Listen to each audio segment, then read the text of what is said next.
Hello, ladies and gentlemen, I'm your host, AirsoftAL, and you're reading the title correctly. I finally got one. I'm finally part of the AR Master Race. Hashtag AR Master Race. Because, yes, apparently that does exist. Fucking Master Race bullshit. Either way.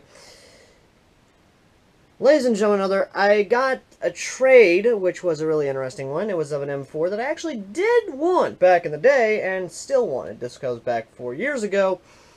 About 2014, when Black Ops Ignite was still in Walmart, and I was helping out a guy getting into Airsoft, which he's now out of it because of health reasons and personal reasons. It's alright, dude, I understand. So, he gives his stuff to a friend who is Preacher, who you may know is the guy who can't move his neck because it's fused to his spine, wanted a drop leg holster. Now, I had a drop leg holster, and I threw in a concealed carry holster to sweeten the pot, as well as a red dot, which it was a $30 red dot, no problem. I can just buy another one of those. This particular M4, however, is one I've been coveting for a while now, simply because it resembles the Ruger R5 from Call of Duty Ghosts. Now, a lot of you may say, no, it doesn't. This is just me, mind you. That's how I perceive a gun, even though it may be wrong, but it's just how I relate to it. That's how I can identify it, basically. Without any more hesitation, I finally show off the M4, which of course is the Black Ops Ignite Tactical M4 Viper. Not the Diamondback, sadly. I made a fallacy on my Facebook post.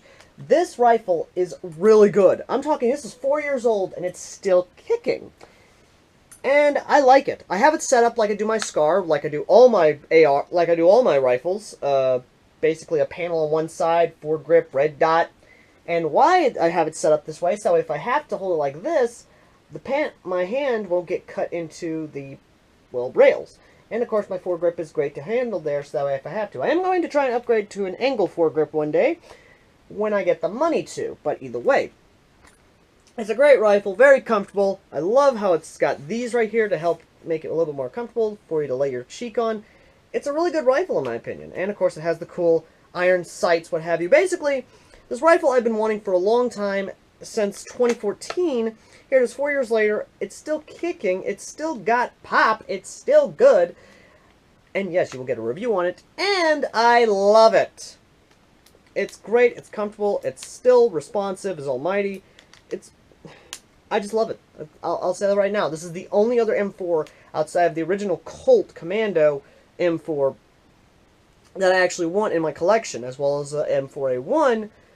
And this is the only actual tactical M4 I will greatly accept. So yeah, anything, I'm basically, if I'm going to get more M4s, it's going to be before the RIS rails.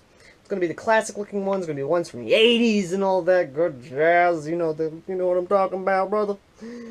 But either way. And of course the guy actually named it Sally because of course, Black Ops 1. Which, funny story, I'm going to go ahead and say that real quick. The reason the Black Ops line became so popular is because they released it around the same time as Black Ops 1. Now, granted, this is just speculation from one side, some stuff from the employees of the company. So, apparently, the reason this has become so popular is because they released it around Black Ops 1, and then, of course, Black Ops 2, and then Black Ops 3. They release guns around the time whenever the Black Ops games come out. To what I've been told and what speculation says. So that's actually smart marketing, guys. I mean, damn. I mean, G&G needs to release the guns around the time a game comes out, or at least talk with the company and bundle some airsoft guns with some games. It's like, hey, you want to pre-order the new Far Cry? Well, you better go ahead and pre-order now, and you can get a nice rifle. You know what I mean? Actually, I need to go make an email. But anyway, thank you guys for watching. As always, I'm AirsoftAL, and if you like this video, consider going to the link down below to our Patreon to donate and, of course, help make reviews of guns like these possible. And as always, guys, I've been AirsoftAL, and excuse me, I gotta go write an email to some gun companies about doing some pre-orders for video games. I'll be right back. Or, you know, I'll just... Bye.